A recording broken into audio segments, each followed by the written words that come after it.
출애굽기 22장 28절에서 31절까지 말씀입니다. 같이 한 목소리로 읽겠습니다. 시작. 너는 재판장을 모독하지 말며 백성의 지도자를 저주하지 말지니라. 너는 내가 추수한 것과 내가 짜낸 즙을 바치기를 더디하지 말지며 내 처음 난 아들들을 내게 줄지며 내 소와 양도 그와 같이 하되 이레 동안 어미와 함께 있게 하다가 여드레 만에 내게 줄지니라. 너희는 내게 거룩한 사람이 될지니 들에서 짐승에게 찢긴 동물의 고기를 먹지 말고 그것을 개에게 던질지니라. 아멘. 하나님 감사합니다. 오늘도 하루를 변하지 않는 하나님의 말씀으로 시작하게 하시니 감사합니다.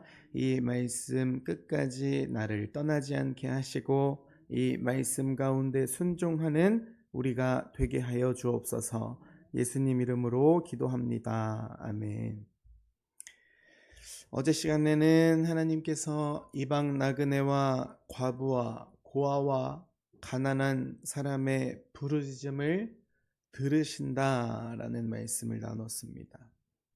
오늘 말씀은 재판장과 지도자들 대하는 태도, 하나님께 드리는 첫 열매와 처음 난 것, 그리고 거룩한 백성의 생활에 관해서 말씀하십니다. 28절입니다. 너는 재판장을 모독하지 말며 백성의 지도자를 저주하지 말지니라. 재판장은 백성 사이에서 일어난 문제를 판단하는 사람이었습니다. 지도자는 공동체의 질서와 백성의 생활을 책임지는 사람이었습니다. 하나님께서는 이들을 모독하거나 저주하는 말을 하지 말라고 하셨습니다. 지도자의 판단이 언제나 옳다는 뜻은 아닙니다. 문제가 있다면 사실과 하나님의 말씀에 따라 바르게 말해야 한다는 것이죠. 그때에도 사람의 인격을 모욕하거나 감정적으로 저주하는 말을 해서는 안 됩니다. 우리도 가정과 교회와 일터에서 책임을 맡은 사람을 대할 때가 있어요. 결정이 마음에 들지 않을 수 있습니다. 생각도 다를 수 있어요. 그럴 때 뒤에서 비난하는 말보다 당사자에게 무엇이 문제인지를 바르게 말하는 것이 필요합니다. 교회 안에서도 목회자와 직분자를 위해서 기도해야 합니다. 하나님을 두려워하며 말씀에 따라 판단하고 성도들을 진심으로 사랑으로 섬기도록 기도해야 돼요. 또한 책임을 맡은 사람도 자신의 자리를 높게 여기지 말아야 합니다. 하나님께서 맡기신 자리임을 반드시 기억하고 사람이 세운 자리가 아니라 하나님께서 맡기신 자리입니다. 그러므로 그것을 항상 기억하고 겸손하게 섬겨야 한다는 것입니다. 29절입니다. 너는 네가 추수한 것과 너가 짜낸 즙을 바치기를 더디하지 말지며. 이스라엘 백성은 곡식을 거두고 포도즙과 기름을 얻으면 첫 열매를 하나님께 드렸습니다. 첫 열매를 드린다는 것은 모든 것이 하나님께로부터 왔음을 고백하는 것입니다. 땅도 하나님께서 주셨고 비와 햇빛도 하나님께서 주셨습니다. 씨가 자라 열매를 맺게 하신 분도 하나님이셨습니다. 그래서 남은 것을 드린 것이 아니라 처음 거둔 것을 하나님께 드렸어요. 하나님을 내 삶의 첫 자리에 모신다는 고백이었습니다. 우리도 하루를 시작할 때 이렇게 먼저 하나님을 찾죠. 새로운 일을 시작할 때 먼저 기도하고 좋은 일이 생겼을 때 먼저 하나님께 감사를 드릴 수 있습니다.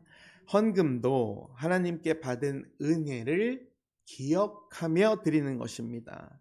내게 있는 모든 것이 하나님께로부터 왔음을 고백하며 정성을 다해 드리는 예물입니다.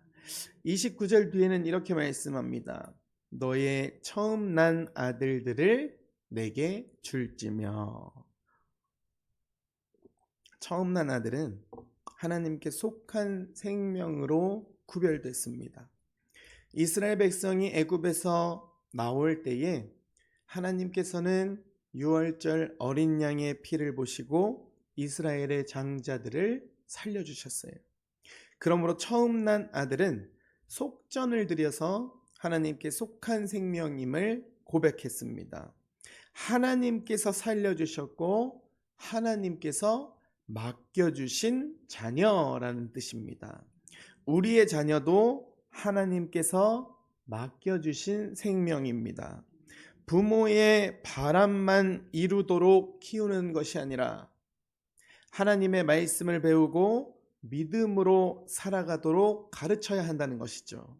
자녀를 위해서 기도하고 예배의 자리를 가르치고 부모가 먼저 말씀을 따라 살아가는 모습을 보여주어야 합니다.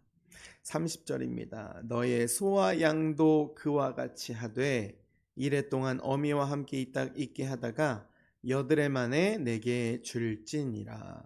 처음 태어난 소와 양도 하나님께 드렸어요. 그러나 태어난 즉시 어미에게서 떼어내지 않고 이래 동안 함께 있게 하셨습니다. 그리고 여드레째에 하나님께 드렸습니다. 하나님께 드리는 일에는 하나님께서 정하신 때와 방법이 반드시 있다는 이야기입니다. 이스라엘 백성은 자기 생각대로 드리는 것이 아니라 하나님의 말씀에 순종하여 드려야 했습니다. 우리의 예배와 봉사도 같아요. 열심히 하는 것과 함께 말씀에 따라 하는 것이 중요합니다. 내가 하고 싶은 방식만 앞세우기보다 교회의 질서를 먼저 존중하고 함께 섬기는 사람을 먼저 배려해야 한다는 것입니다.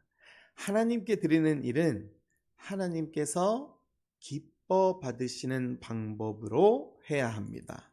31절입니다. 너희는 내게 거룩한 사람이 될지니. 거룩하다는 것은 하나님께 속하여서 구별되었다는 뜻입니다. 이스라엘 백성은 애굽에서 구원을 받아서 하나님의 백성이 됐어요. 이제 그들의 생활도 하나님께 속한 거룩한 백성답게 달라져야만 했습니다. 그래서 하나님께서는 들에서 짐승에게 찢긴 동물의 고기를 먹지 말라고 하셨습니다. 짐승에게 찢긴 동물은 정상적으로 잡은 것이 아니었고 고기 안에 피가 남아 있었어요. 당시 이스라엘에게 주신 정결의 규례에 맞지 않았습니다.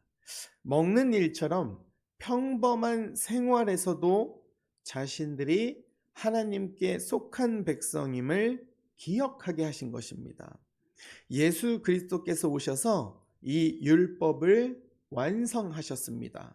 그래서 우리는 옛 이스라엘의 음식 규례를 그대로 지키지는 않습니다. 그러나 하나님께 속한 사람답게 살아야 한다는 말씀은 오늘도 이어집니다.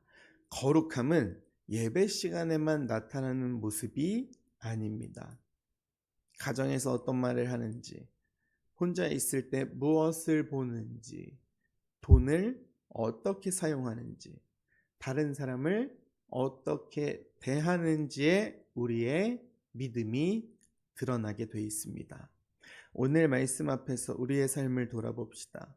사람을 존중하는 말로 대하고 있는지, 하나님께 받은 은혜를 먼저 기억하고 있는지, 자녀와 물질과 시간을 하나님의 뜻에 따라 사용하고 있는지 돌아봐야 합니다.